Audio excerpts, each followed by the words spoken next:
Bonsoir la team, j'espère que vous allez bien. Est-ce que toi ça va? T'es tombé? Tu t'es fait mal? Bonsoir la team, j'espère que vous allez bien. Aujourd'hui, quel serait le meilleur véhicule à acheter pour moins de 5000 $? Je t'ai préparé une liste parce que le plus important c'est de se rendre d'un point A à un point B sans se ruiner. On voit ça après générique.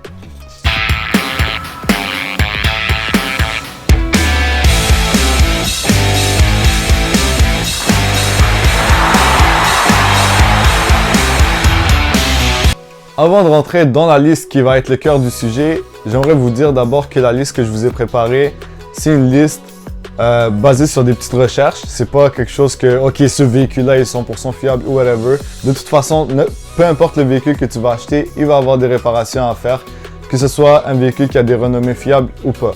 Mais je t'ai préparé ceux qui vont être économiques en essence, et qui vont te coûter pas cher de réparation parce qu'il y en a beaucoup sur le marché. Ça aussi, ça va jouer. Fait qu'on se voit tout de suite pour la liste. One piece. I want problems always. Là, on commence la liste sans plus tarder. Fait que le premier véhicule, tu le connais probablement. T'en as déjà entendu parler par mon oncle Robert ou whatever. Pointe-toi une Civic, c'est fiable et ça coûte pas cher. Donc, évidemment, le premier véhicule que je vais te montrer aujourd'hui, ça va être la Civic. J'ai sélectionné de 2006 à 2010.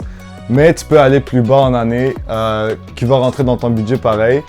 Dans le fond, ce véhicule-là, c'est un petit 4 cylindres, 1.8 litres, qui va développer 140 chevaux. Fait que vraiment, comme tu n'attends pas à avoir du plaisir de conduire là-dedans. Là. À moins que tu poignes le modèle SI, que lui va développer 198 chevaux, que là, tu vas avoir plus de plaisir. Mais si tu poignes une SI, tu as plus de chances que le véhicule soit battu. Hein? Parce que souvent, ça va être un jeune propriétaire aussi qui l'aura avant toi ou quoi que ce soit. Puis là, cette personne-là, ben... Puis ça va user le moteur. Donc si tu cherches quelque chose de fiable, tu peux aller juste sur une Civic 1.8 litres de 140 chevaux. Essaye de pogner un vieux qui l'avait, comme ça tu es sûr qu'il a pomponné, chouchouné. Bref.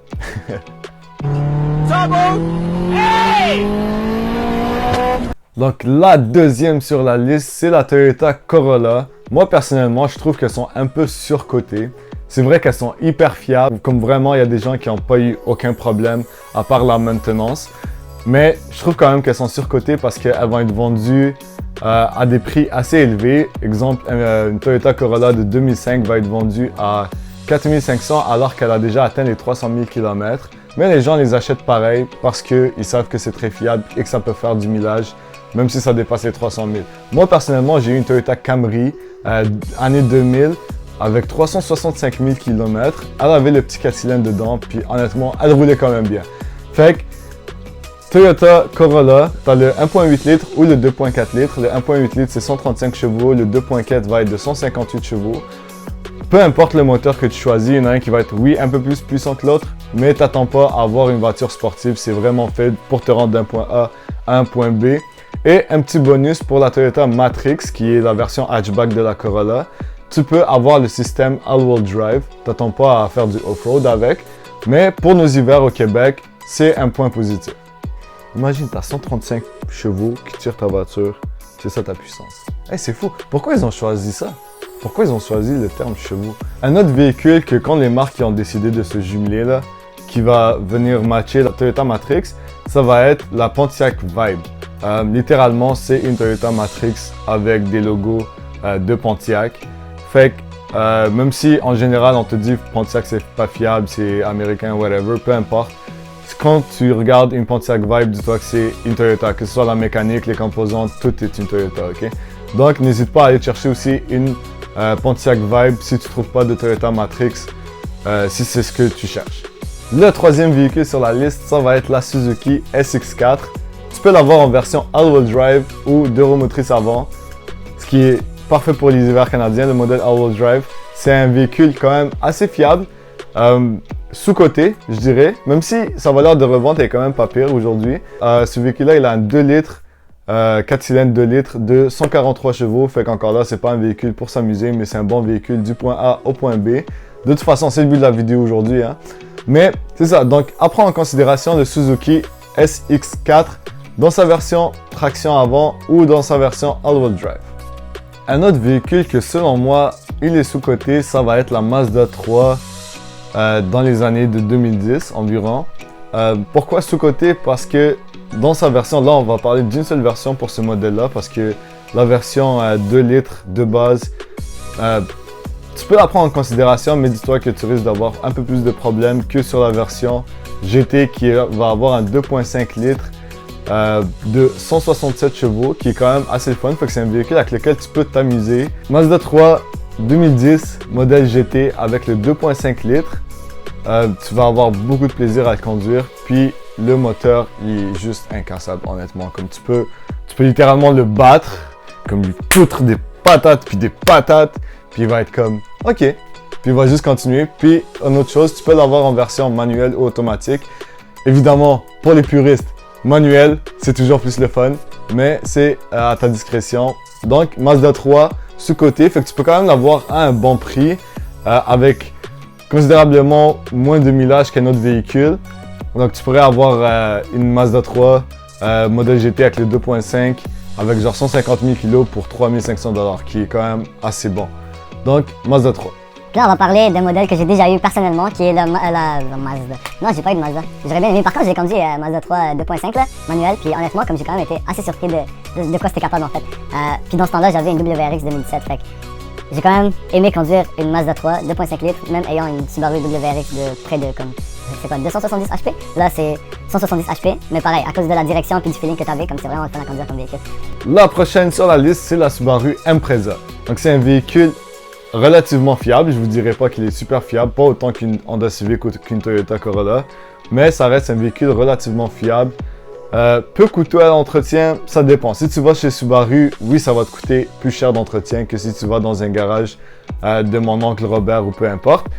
Mais ça reste des véhicules quand même relativement fiables, qui ont un 2.5 litres, 4 cylindres 2.5 litres, de 170 chevaux si je me rappelle bien. Et avec le système Symmetrical All-Wheel Drive, qui est comme un des meilleurs systèmes de 4 roues motrices au monde, qui a une très bonne réputation. Fait que même si la voiture elle est quand même assez basse, ben c'est une berline. Tu as le système 4 roues motrices, tu vas passer partout comme un tank. Comme un char d'assaut, là, tu vas juste passer et puis tu n'auras pas de problème l'hiver. Donc juste pour ça, je prendrai en considération. Mais faites attention parce que souvent les propriétaires qui ont ces véhicules-là, ils les poussent quand même à bout. Donc vraiment faites une bonne inspection mécanique. Je pense que tu sais, une Civic, tu peux acheter ça et te dire bon ok, je vais faire l'inspection moi-même, ça peut passer. Mais pour Subaru, moi je vous dirais de l'amener le faire inspecter dans un garage certifié professionnel, parce que c'est quand même des véhicules qui ont souvent été battus et qui se vendent quand même cher avec un haut millage. Donc si tu veux pas prendre de chance et pas perdre ton argent, moi je te dirais va faire une bonne vérification mécanique avant de l'acheter. Pour cette dernière de la liste, on prend un bat de baseball, on prend l'environnement qui s'en vient là, puis on lui met un gros coup de batte, parce qu'on va parler d'un moteur diesel sur la Golf ou la Jetta TDI. Donc là, moteur diesel, oui, moins bon pour l'environnement, mais moteur quand même relativement fiable, qui peut avaler des kilomètres et des kilomètres, et en plus, ça va te coûter rien en essence, dans le sens où un plein va te durer entre, on va dire en moyenne 700 km. Fait que 700 km avec un plein là, t'auras pas de problème. Par contre, pour l'hiver, ça va demander un peu plus de maintenance, vu que c'est un moteur diesel et que ça prend plus de temps à se réchauffer. Pour ça, tu peux aller faire quelques recherches ou aller chez Canadian Tire pour te chercher des pièces, des bougies de préchauffage pour que ton moteur ait pas de misère à démarrer à moins 40.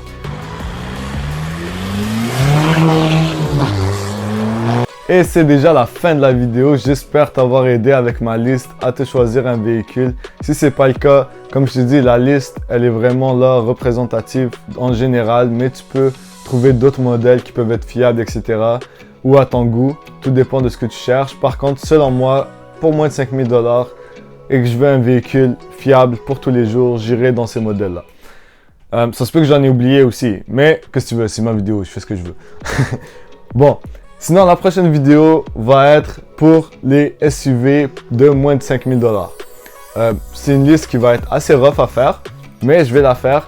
Mais pour ça, abonne-toi, comme ça tu ne la manqueras pas sur la prochaine vidéo. On se dit à la prochaine vidéo. Pourquoi je dis beaucoup de à la prochaine vidéo. Allez, ciao!